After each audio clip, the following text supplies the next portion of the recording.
ginahasa habang walang malay, binidyohan at in-upload pa sa social media.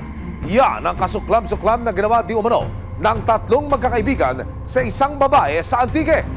Makalipas ang isang taon, hinahanap pa rin ang mga suspect na kabilang na sa most wanted ng pulisya.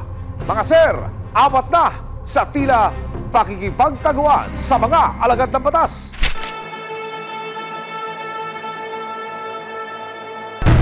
Nito lamang buwan ng Nobyembre, dalawang magkasunod na operasyon ang isinagawa sa magkahiwalay na probinsya sa bisa ng warrant of arrest. Pinaghahanap ng Eastern Police District o EPD ang isang lalaki na kabilang daw sa most wanted. Nung lumabas yung warrant, ginawa agad ng team namin, DID, to cyber patrolling. Nakita namin dun sa FB na lumabas at yun po yung target namin. Kinilala ang lalaki na si Jay Makawili at ang most wanted, aba, security guard pa pala? Kasama siya doon ng rape. Nandun siya sa lugar. Ginawan tapos yung isang kasama na yan, yun nga, ginalaw niya yung victim. Ayon sa impormasyon na nakalap ng mga pulis, sangkot daw si Makawili sa isang sex video na pinakalat sa social media. Galing Antique, nagtago raw sa Laguna si Makawili nang matunugang may kasong isinampa laban sa kanya. Malulukit yung security agency sa Las Piñas. May nabakabanggit na nailipat siya ng agency. Pinagdudutihan niya sa Cabuyao, Laguna. Pero makalipas ang halos isang taon na paghagilap sa kanya, November 8, 2024, nagtungo ang EPD sa Cabuyao, Laguna upang mahuli na ang CQ sa bisa ng warrant of arrest.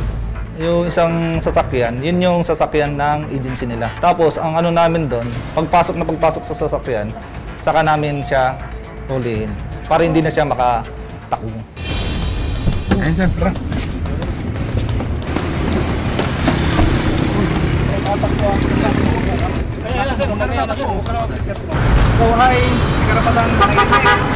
Samantala sa Antique, nagsagawa rin ng kapulisan ng operasyon para sa isa pang suspect.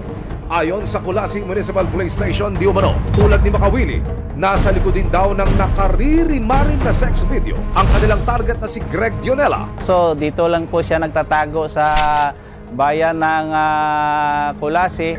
Bali top 3 municipal level po sir ang si alias Greg. 21 years old ang makumit ang tinatawag nating krimen. Matapos makumpirma ang lokasyon, tuluyan ang natakip si Dionela sa kanyang bahay sa Kulasi, Antique. Pero ang ikatlong wanted na nasa warrant of arrest, si Hartzen Macario Calawod o alias Tutsi, pinagkakanap pa rin noon ng mga otoridad.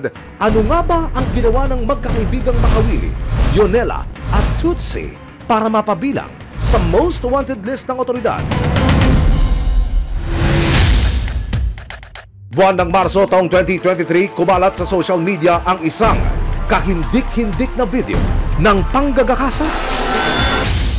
Maraming salamat sa panonood, mga kapuso. Para masundan ang mga reklamong nasolusyonan ng resibo, mag-subscribe lamang sa GMA Public Affairs YouTube channel